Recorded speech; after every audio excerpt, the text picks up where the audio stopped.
My inquiry project, religion. Before I begin, let me introduce myself. My name is Nina.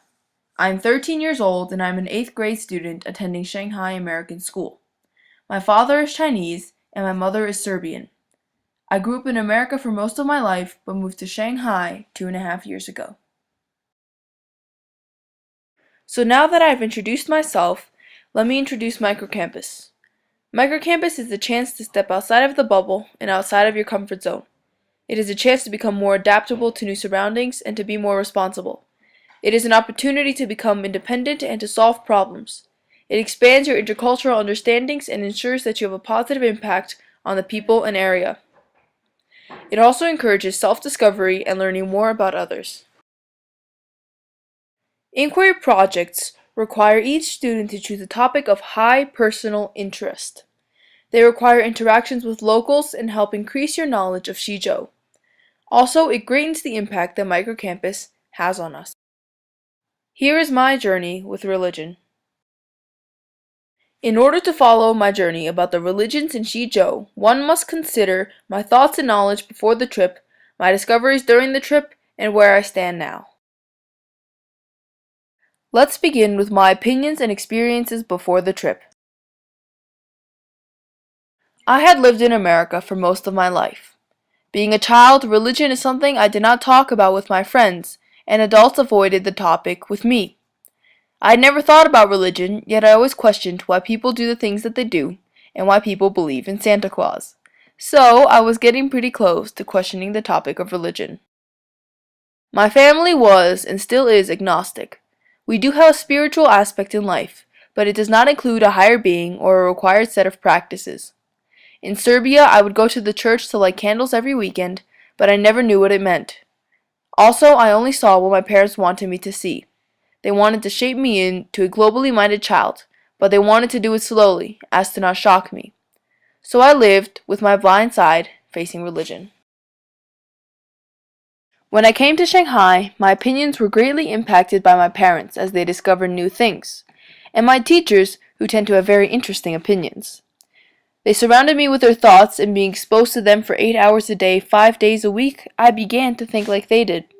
Soon, I saw other students labeling themselves as things they don't understand, both politically and religiously, and arguing over things that they shouldn't even be thinking about. I was also impacted by the fact that I became part of the Chinese culture, but it was clouded by a Western lifestyle. I closed myself off to this culture because part of myself was afraid of the new things that I might learn. Furthermore, I was surrounded by modern people, modern lifestyles, modern opinions. Nobody looked to the past to learn from our previous mistakes, but people always look ahead and assume that we can repeat the same action but get a different outcome. So was I ready for Microcampus? At the moment, I had thought no. But no matter what, I boarded the plane at 8 in the morning and prepared myself for an adventure.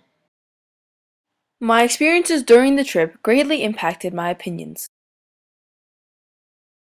There are 3 types of people in Xizhou. There are the people who are religious because it is a tradition or because others believe. Then there are the people who truly believe in their religion.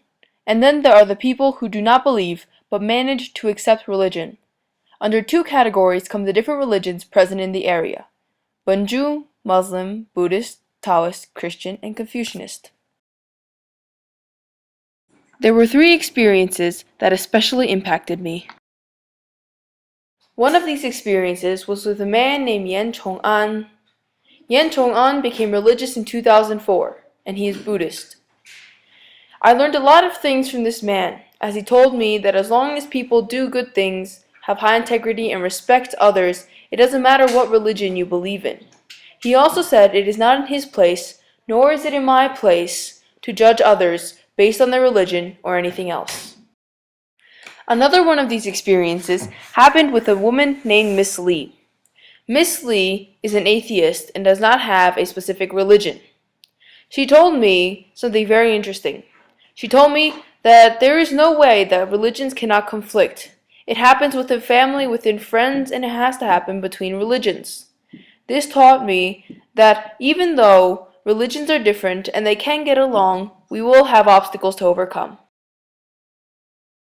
My final interaction was with a man named Lao Mao, a 57-year-old man who owns an antique shop.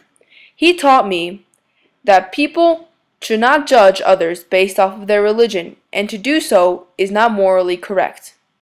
Also, while conversing with Lao Mao, I realized that religion is not a higher being.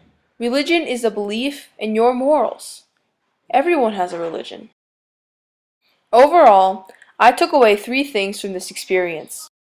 The first thing is that everyone has a religion. It doesn't have to be a belief in a higher being, or it does not have to be something well known. It is your morals, your values, and what you think. The second thing is that different opinions and different religions can get along. But as Mrs. Lee said, conflicts are inevitable, but we will be able to get through them if we work together. The final thing that I learned is that religions do not describe people. They are not their personality, and it is incorrect to judge a person because of their belief. After learning these 3 things from my journey with religion, I will now come back to Shanghai as a person who does not judge people based off of their religion, who does not stereotype others, and who tries to solve conflicts between people. I will come back to Shanghai as a new person and as a person who finally has a religion. That religion is me.